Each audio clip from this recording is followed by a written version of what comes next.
자, 마가복음 14장입니다. 우리 지난 시간에 마가복음 13장의 내용을 보면 갈등이 있어요. 계속해서 마가복음에 드러나 있는 갈등들을 우리가 머릿속에 그리고 생각을 해야 되는데, 첫 번째 갈등은 예수님과 대제사장들 간의 갈등이에요. 그리고 두 번째는 보이지 않게 예수님과 제자들의 갈등. 지난 시간에 주일날 말씀 나눴던 것처럼 제자들은 누가 크냐? 예수님은 십자가에서 동상이몽의 이 미묘한 감정들이, 하나는 예수님의 제사장, 또 하나는 예수님과 제자들, 이런 미묘한 이 갈등들이 있었다라는 것을 볼 수가 있습니다. 자, 1절 한번 읽어볼까요? 자, 1절 읽겠습니다. 시작. 이틀이 지나면 유월절과 무교절이라 대제사장들과 서기관들이 예수를 흉계로 잡아 죽일 방도를 구하며. 자, 1절부터 11절까지의 내용을 보면 예수를 죽일 방도를 찾다. 그게 대제사장들과 서기관들이 지금 예수를 죽일 방도를 구하고 있다라고 오늘 1절에 나와 있죠. 자, 3년 6개월 동안 예수님께서 이제 사역을 하시고, 마지막 이제 6월절 일주일간의, 6월절 기간의 일주일간의 이 사역 가운데 예수님의 십자가만 남아 있는데요. 자, 우리가 6월절 하면 여러분들 잘 아시죠? 6월절 하면 6월절이라는 이 절기를 여러분들 생각해 보시면 어디서 나온 절기죠? 6월절이? 구약에 출애굽할 때가 6월절 절기예요. 그래서 우리가 영어로 얘기하면 패스 오버, 그러니까 지나가다, 위로 지나가다. 위로 지나가는 개념은 문설주에다가 어린 양의 피를 바르면 이 죽음의 천사가 패스 오버, 그 문을 지나가는 이 절기가 바로 6월절 절기죠. 6월절이 지나면 또 그 다음날 무교절이 시작이 돼요. 무교절. 사실 6월절과 무교절은 같은 맥락에서 이해를 해야 되는데, 무교절은 이스라엘 백성들이 출애굽해서 광야로 나가서 7일 동안 누룩이 없는 빵, 그래서 무교 전병을 먹는 이 고난을 생각하면서 이집트에서 우리를 구원하여 주신 고난이었지만 그것이 우리를 구원해 주신 영원한 하나님의 날을 기념하는 것이 바로 일주일간 지켜지는 무교절이야. 무교절의 처음 시작이라고 할 수 있는 것이 바로 6월절 저녁. 6월절. 유대절기는 저희 틀린데 6월절은 1월 14일이고요. 무교절은 1월 15일. 지금처럼 저희가 겨울이 아니고 4월 달이에요. 6월절은. 우리나라 절기로 생각하면 4월 달에 이 기간에 일어나는 절기인데, 이스라엘 달력으로 봤을 때는 1월 14일. 어떻게 보면 음력도 안 맞긴 한데, 음력과 좀 비슷한 절기가 6월절 절기 아닐까라는 생각을 한번 해봅니다. 자, 예수를 죽일 방도를 구하다. 자, 그런데 이들이 뭐라고 얘기하냐면, 명절에는 하지 말자. 6월절 절기에는, 무교절 절기에는 하지 말자. 왜냐하면 사람들이 많이 모이니까. 자, 예수님은 이 예루살렘에 계셨지만 감난산 너머의 베다니라는 곳에서 주로 지냈어요. 자, 베다니에는 오늘 나병 환자 시몬 말고 누가 있었을까요? 오빠와 2명의 자매가 있었죠. 그래서 주로 예수님이 베다니에 머무실 때에는 나사로의 집에 머무셨고, 오늘 나병 환자 시몬은 예수로부터 고침을 받은 사람인 것 같아요. 뭐 정확하게 그런 내용이 나와 있지 않지만, 나병 환자 시몬은 자신의 병을 고쳐준 그 예수님 때문에 너무나 감사해서 예수님을 집으로 초청해서 식사를 하고 있어요. 자, 나병 환자, 물론 치료받은 나병 환자지만 나병 환자의 집에서 식사를 하고 있다는 것은 유대인들, 특별히 대제사장들과 서기관들에게는 있을 수 없는 일이죠. 아마 머릿속으로 치를 떨고 있었을 거예요. 자, 그때 이 나병 환자 시몬의 집에서 식사를 하고 있을 때 한 여자가 나오는데, 매우 값진 향유 곧 순전한 나드 한 옥합을 가지고 와서 그 옥합을 깨뜨려 예수의 머리에 부으니라고 오늘 나와 있죠. 자, 성경에는요, 이 여인이 누구라고 얘기하고 있죠? 마리아. 나사로의 여동생이었던 마리아라고 우리는 살펴볼 수가 있습니다. 자, 어떤 사람이, 여기서 어떤 사람은 누구야? 예수님의 제자 중에 한 사람. 가룟 유다. 네, 가룟 유다. 네, 가룟 유다가 어찌하여 이 향유를 허비하는가? 너무나 계산이 빨라요. 우리 5절 한번 읽어볼까요? 5절. 자, 시작. 이 향유를 300데나리온 이상에 팔아 가난한 자들에게 줄 수 있겠도다. 그 여자를 책망하는지라. 자, 데나리온인데요. 이게 데나리온이에요. 지금 이 지폐가, 동전이 데나리온인데, 성인 남자가 하루에 일했을 때 받는 품삯이 이 데나리온인데, 그렇게 따지면 1년 동안 이 성인 남성이 하루도 거의 쉬지 않고 일을 해서 벌 수 있는 돈이 300데나리온이에요. 보통 이 향유는요, 결혼을 할 때에 마리아가 결혼 지참금으로 준비해 둔 거예요. 근데 이 향유라는 것은 워낙 고가였기 때문에 1년치의 이 돈을 계산을 우리가 한다면 뭐 적어도 3천만 원 가까이 되는 돈이겠죠. 우리나라 돈으로. 자, 그것은 보통은 이제 아마 나사로가 지금 오빠인데 그 아버지가 일찍 돌아가셨는데 아버지가 유산처럼 이 딸들에게 남겨준 그 정도의 이 금액이지 않을까라는 추측을 해요. 보통은 유산을 남겨주면 여인들에게 향유를 주는 경우가 많았다라고 그렇게 어떤 책에 기록된 것을 보게 되었습니다. 자, 이 가룟 유다를 비롯한 이 제자들이 이 마리아를 책망할 때에 6절 말씀 읽어볼까요?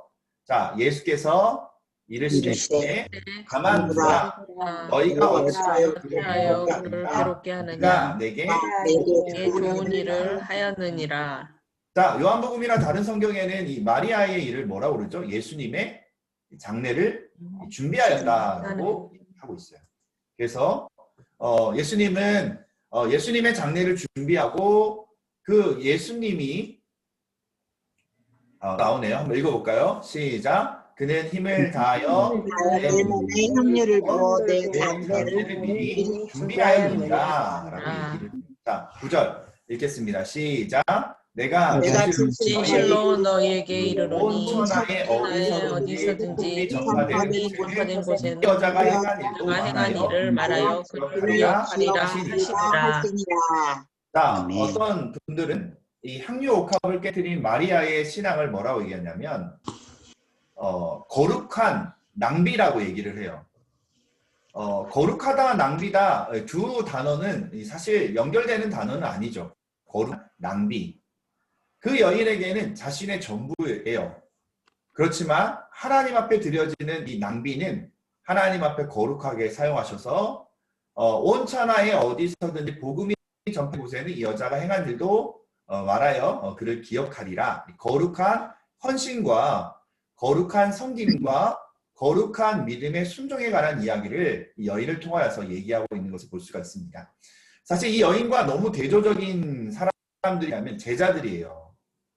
예수님이 십자가를 몇 번이나 미리 이 제자들에게 말했죠?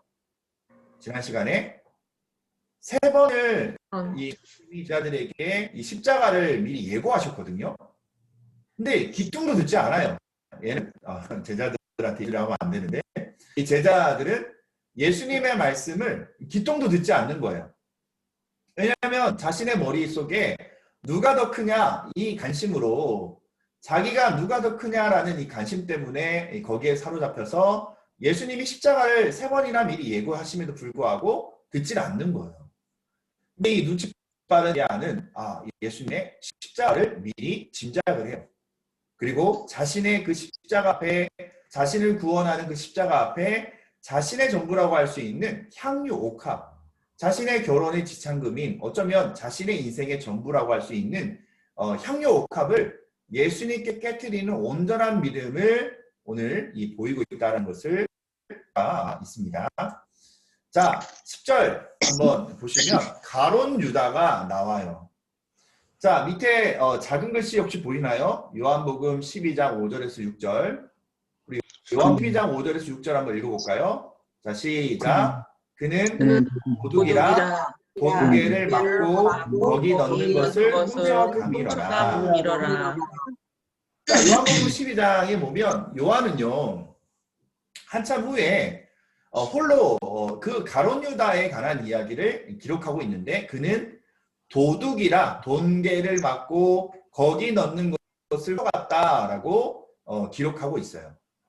그 말은 뭐냐면 이 가론 유다의 머릿속에 생각은 두 가지 생각이 있어요. 첫 번째는 그가 재정을 담당하면서 그 재정적인 부분 때문에 지금 분노하고 있는 거예요. 왜 분노하냐면 저 300데나리온 저거 내 거 할 수 있는데 내가 입마에 포켓할 수 있는데 저 여인이 드리지 않고 예수님께 드리지 않고 저걸 깨트렸네. 분노가 지금 폭발한 거예요.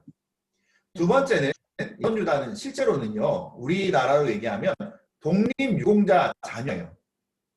그의 집안 대대로 마카비 혁명 때 혁혁한 공을 세웠던 사람이 이 가론 유다의 이 명문가의 독립유공자의 가문이에요. 나머지 제자들은 갈릴리 출신이고 이 가론 유다만큼만 예루살렘 출신이거든요. 이 가론 유다는 자신의 어떤 이 생각에 그래 예수님을 따라다니는 것 명문가로서 독립운동가의 자제로서 내가 이 예수님을 따라다니는 이유는 로마 정권을 뒤집어 엎을 수 있는 그런 히든카드로 예수님 따라다녔는데 십자가를 얘기하는 예수님 앞에 가론 유다가 생각하는 거예요. 예수님 희망이 없다. 돈도 뭐 벌써 입마에 포켓 못했고 제대로 가론 유다가 생각할 때에 내가 이 메시아라고 생각했던 로마를 뒤집을 수 있는 사람으로 생각했던 이 예수가 가짜구나. 이 300데나리온과 예수님에 대해서 그의 생각이 틀렸다는 것이 그의 마음과 확신이 들면서 바로 이 가룟 유다가 예수를 넘겨주려고 대제사장에게 가는 장면이 나와요. 자, 11절 보면 돈을 주기로 대제사장들이 약속하고 유다가 예수를 어떻게 넘겨줄까 기회를 찾는 겟세마네에서 예수님을 넘겨줄 계획으로 유다가 이제 계산하고 있는 것을 봤습니다. 자, 그거와 상관없이 이제 무교절의 6월절 양 잡는 날에 어디로 가서 선생님께 6월절 음식을 잡수시게 준비하기 원합니까? 라고 얘기를 했어요. 자, 그랬더니 이미 이렇게 말씀하시는 거예요. 낙이 새끼를 탈 때와 비슷하게 성내로 들어가면 물 한 동이 가지고 간 사람을 만나서 따라가라. 그러면 그 주인이 물어보면 선생님께서 말씀하셨다. 6월절 먹을 나의 객실이 어디 있느냐라고 얘기하면 그 집주인이 줄 것이다 라고 예수님이 말씀하신 거예요. 자, 거기가 어딜까요? 바로 그림에 나와 있는 마가의 다락방으로 들어가시는 모습을 볼 수가 있죠. 그래서 마가의 다락방의 큰 다락방에서 준비되어 있는데 예수님의 말씀대로 6월절 음식이 준비가 되어 있었다. 자, 그리고 18절 말씀을 보면 이제 이 성만찬, 이 마지막 최후의 만찬이 있는 곳에서 예수님은 또 얘기하셔요. 이 중에 한 사람 곧 나와 함께 먹는 자가 나를 팔리라 라고 말씀하셔요. 자, 그것은 유다의 마음 가운데 벌써 사악함이 있는 것을 아시고 유다에게 회개할 기회를 주시는 거예요. 그랬더니 이 제자들이 나는 아니지요 하나씩 얘기를 하는 거예요. 자, 그리고 예수님께서 그래 12 중 하나인데 나와 함께 그릇에, 이 그릇이라는 것은 이 소스가 담긴 통이거든요. 그래서 떡을 이 떡을 이 소스에 넣어서 찍어 먹어야 되는데 나와 함께 그릇에 손을 넣는 자가 나를 배신할 것이다 라고 말씀하시면서 예수님께 뭐라고 말씀하시냐면 차라리 나지 않았더라면 자기에게 좋을 뻔했다라고 그렇게 씁쓸하게 말씀을 하시죠. 그때 유다는 그곳을 빠져나가게 됩니다. 자, 예수님께서 성찬을 하시죠. 떡을 축사하시고 또 감사기도 하시고 이 포도주를 마시면서 이것은 나의 언약의 피다라고 말씀하시고 또 진실로 너에게 이르노니 포도나무에서 난 것을 하나님 나라의 새 것으로 마시는 날 다시 마시지 아니할 것이다 라고 말씀하시고 감람산, 올리브산 여기에 뭐가 있죠? 겟세마네가 있어요. 겟세마네. 우리가 올리브유가 착즙되는 줄 아시죠? 이 커다란 맷돌에 올리브를 집어넣고 기름 한 방울 남지 않게끔 그 어떤 이 기름틀을 짜면 그 맷돌을 짜면 이 기름이 다 빠져나와요. 그게 바로 겟세마네예요. 올리브 기름을 짜는 동산이 겟세마네예요. 그 말은 뭐냐면 주님이 기름 한 방울 더 안 떨어질 정도로 지금 모든 이 기름을 다 짜내시는 거예요. 겟세마네 기도를 통하여서. 그리고 예수님께서 마지막으로 너가 다 나를 팔아라고 말씀하시죠.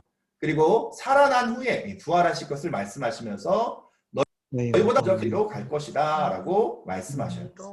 자, 베드로가 너무 재밌어요. 우리 29절 한번 읽어볼까요?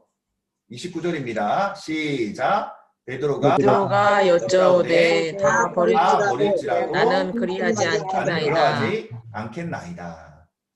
근데 베드로만 그랬을까요? 네, 이 제자들도 똑같이 아마 얘기를 했을 거예요. 자, 예수님께서 이 밤이 두 번 울기 전에 너가 나를 3번 나를 부인할 것이다 라고 말씀을 하는데 베드로가 죽을지언정 부인하지 않겠습니다 라고 얘기하고 제자들도 똑같이 얘기를 하는 거예요. 자, 32절 말씀 우리 한번 읽어봅시다. 그들이 겟세마네라는 곳의 이름에 예수께서 제자들에게 이르시되 내가 기도할 동안에 너희는 여기 앉아 있으라 하시고 30절 베드로와 야고보와 요한을 데리고 가실 때 심히 놀라시며 슬퍼하사 깨어 있으라 라고 3번 얘기하셔요. 겟세마네에서 그 1시간의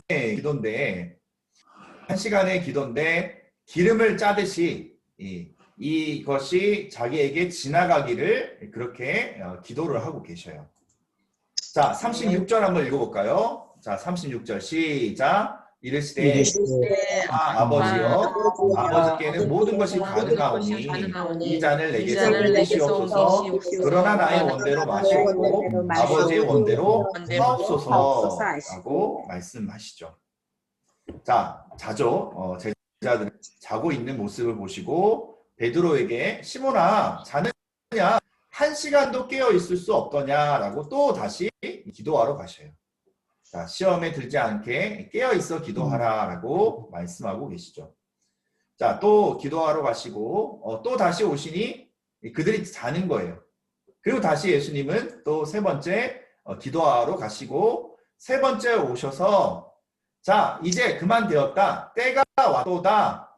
인자가 죄인의 손에 편이라 라고 말씀하시고 이제 겟세마네에서 연행되는 장면을 우리가 볼 수가 있습니다. 자, 하나가 왔죠. 유다가 와서 이 검과 몽치를 들고 있는 이 군인들과 또 하인들의 이끌고 이 유다가 예수님을 잡으러 와요. 그리고 유다가 이 사람들과 신호를 짜죠. 야, 내가 예수님이 누군지 알려줄게. 내가 입 맞추는 사람이 예수님이야. 그러면 그를 잡아서 끌고 가라 라고 유다가 미리 입으로 신호를 맞춰요. 그리고 예수님께 와서 라비어라고 이제 입을 맞추는 순간 옆에 있는 사람들이 예수님을 잡아가게 됩니다. 자, 47절 한번 읽어볼까요? 47절 시작. 곁에 서 있는 자 중에 한 사람이 칼을 빼어 대제사장의 종을 쳐 그 길을 떨어뜨리니라. 자, 이 대제사장의 종의 이름이 뭐죠? 말고. 네. 말고. 네, 우리 사모님 말고 다른 분. 대답은 말고입니다. 말고. 자, 여기에는 이름이 안 나올 거예요. 마가복음에는 이름이 안 나오는데, 자, 다른 마태복음이나 요한복음에는 말고라는 이름이 나와 있는데, 너희가 나를 잡으러 왔느냐라고 그렇게 말씀하시면서 이 말고의 길을 고쳐주시는 장면이 나와요. 자, 말고의 길을 떨어뜨린 사람이 누굴까요? 베드로. 네, 베드로입니다. 그래서 칼은 칼로 망한다라는 말씀을 그렇게 하시죠. 베드로에게. 자, 이것은 나를 잡아가는 것은 성경이 임하시는 대로 그 전에 성전에 있을 때 나를 잡아가지 못했던 것은 이는 성경이 오늘 이기 위해서라고 얘기하고 있는 것을 볼 수가 있습니다. 50절 보면 제자들이 다 버리고 도망하니라 라고 나와 있어요. 이 제자들의 모습을 보면요, 좀 우리가 더 나은 것 같지 않으세요? 이 제자들은 도리어 믿음이 또 후퇴하는 것 같아요. 예수님의 십자가로 끌려가기도 전에 이 예수를 버리고 도망하였다라고 나와 있거든요.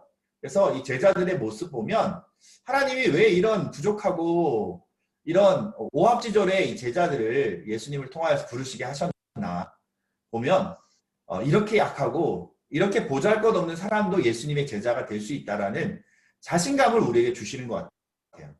물론 제자들이 들으면 억울하겠지만 이 지금의 이 제자들의 모습은 예수님을 버리고 오합지졸처럼 도망가는 안타까운 제자들의 모습을 우리는 살펴봅니다. 자, 51절 한번 읽어볼까요? 시작. 청년이 벗은 몸에 배옷 이불을 들고 예수를 따라가다가 우리에게 잡혀. 오늘 퀴즈가 많네요. 이 한 청년이 누구죠? 마가? 네? 마가인가? 누가 아니야? 누가? 마가? 네, 서로 응원하시는 거죠. 지금 방송이 이런 게 좋네요. 서로 그런 것 같아요. 정답이 누구죠? 하나, 둘, 셋. 마가. 네, 마가예요. 마가. 예, 원래 이름 마가라는 이름인데 외국 이름은 요한이라는 이름. 그래서 마가 요한이라고 흔히 많이 부르는 요한인데 아마 10대 초반에 이 청년이 조금 어린 이 소년이 예수님이 마가의 다락방에서 분명히 주무셨잖아요, 어제. 근데 아침에 되니까 우리 집에 게스트로 오셨던 예수님이 사람들에게 끌려갔다라는 얘기를 듣고 자다가 말고 아마 팬티 바람도 아니고 그냥 이불만 뒤집어 쓰고 나왔는데 무리가 너 뭐야 이 녀석아 그 얘기를 하니까 벗은 몸으로 도망가는 이 마가 요한 그런 거 보면 참 대단한 것 같아요. 하나님은 정말 한 사람도 그냥 이렇게 스쳐 지나가게 안 하시는 것 같아요. 마가의 다락방에서 예수님을 거의 아마 처음 봤을 텐데 그 10년이 오늘 마가복음의 저자가 되어서 우리에게 최초로 예수님에 관한 이야기를 증거하고 있다는 것은 얼마나 귀한 축복이다라는 것을 볼 수가 있습니다. 한번 주님을 만난 사람은요, 결코 주님은 외면하지 않으시고 포기하지 않으셔요. 끝까지 그 영혼을 위해서 오늘도 예수님이 쉬지 않고 영혼 구원을 위해 쓰시는 것처럼 오늘도 한 영혼을 위하여서 최선을 다할 수 있는 저희들이 되기를 바랍니다. 자, 53절부터 65절까지 말씀은 재판의 공회 앞에 이제 서시는 예수님의 모습을 볼 수가 있죠. 자, 예수님이 이제 끌려가니까 대제사장들이 얼씨구나라고 이제 공회로 다 모여요. 베드로는 그래도 그나마 이 공회까지 따라왔던 것 같아요. 대제사장의 집들 안까지 들어가서 불을 쬐고 있어요. 무슨 일이 일어나나 불을 쬐고 있는데 자, 증거를 사람들이 막 찾으면서 거짓 증거하면서 자기들끼리 일치가 안 되어서 그렇게 안에서 막 시끌벅적하는 그때에 이 대제사장들이 하나의 이 건수를 찾아낸 거예요. 야, 예전에 이 성전을 너가 손으로 헐고 다른 성전을 3일 만에 지은다라고 얘기하지 않느냐? 그 얘기를 하면서 야, 이 정도 증거면 너는 사형죄야라고 대제사장들이 자기 옷을 찢으며 야, 우리가 어찌 더 증인을 요구하냐? 신성모독이다. 예수를 사형에 처하자라고 자기들끼리 땅땅땅 치는 거예요. 근데 문제는요. 아무리 자기들이 사형에 대한 선고를 내려도 결국 누구의 손을 빌어야 되면 자기들이 꼴보기 싫어하는 빌라도, 로마 총독인 빌라도의 손을 빌어야 돼요. 원래는 사이가 좋지 않지만 예수님을 죽이는 일에 이 사람들은 갑자기 이 빌라도의 도움을 15장에서 16장에서 요청을 할 수밖에 없는 모습인 것을 볼 수가 있어요. 자, 66절에 베드로가 대제사장의 뜰 안에 있었죠. 그랬더니 대제사장의 중 하나가 와서 뭐라고 얘기하냐면 너도 나사렛 예수와 함께 있었다라고 얘기를 해요. 그랬더니 베드로가 부인하면서 나는 무슨 소리 하는지 모르겠다. 나는 네가 무슨 말 하는지 나는 깨닫지도 못하겠다라고 앞들로 도망가요. 그리고 여종이 이 다른 사람들에게 저 사람도 예수와 한패다라고 얘기를 했더니 이 베드로가 또 부인해요. 그리고 또 옆에 있던 사람들이 베드로에게 야 너도 갈릴리 사람이니까 너는 예수의 그 같은 패거리 아니냐라고 얘기를 했더니 베드로가 저주하면서 이렇게 얘기하죠. 나는 너희가 말하는 이 사람을 알지도 못한다라면서 화를 내면서 그 집을 나오는데 뭐가 울었을까요? 닭이 울었어. 네, 우리 70번 한번 읽겠습니다. 시작. 닭이 닭이 곧 두 번째 울더라. 울더라. 이에 이에 베드로가 베드로가 예수께서 자기에게 하신 자기에게 하신 말씀 말씀 곧 닭이 두 번 닭이 울기 전에 울기 전에 내가 세 번 나를 내가 세 번 나를 부인하리라 부인하리라 하심이 기억되어 되어 그 그 일을 일을 생각하고 생각하고 울었더라. 울었더라. 베드로의 심정이 어땠을까요? 그리고 부활하신 예수님이 갈릴리 바다에서 이 베드로를 만났을 때 요한복음 21장에 베드로를 찾아와서 너가 나를 사랑하느냐라고 물었을 때에 베드로의 심정이 어땠을까라는 생각을 하게 돼요. 그런데도 참 강한 것은 자기를 3번 부인하고 자기를 도망갔던 이 제자들을 분명히 예수님 아셨거든요. 그리고 가룟 유다가 예수님을 배반할 것도 분명히 예수님은 아셨어요. 그럼에도 불구하고 배반하고 부인하고 예수님을 떠나 도망가는 이 제자들을 끝까지 사랑하시는 그 예수님의 사랑이 십자가의 사랑을 다시 한번 생각하게 됩니다.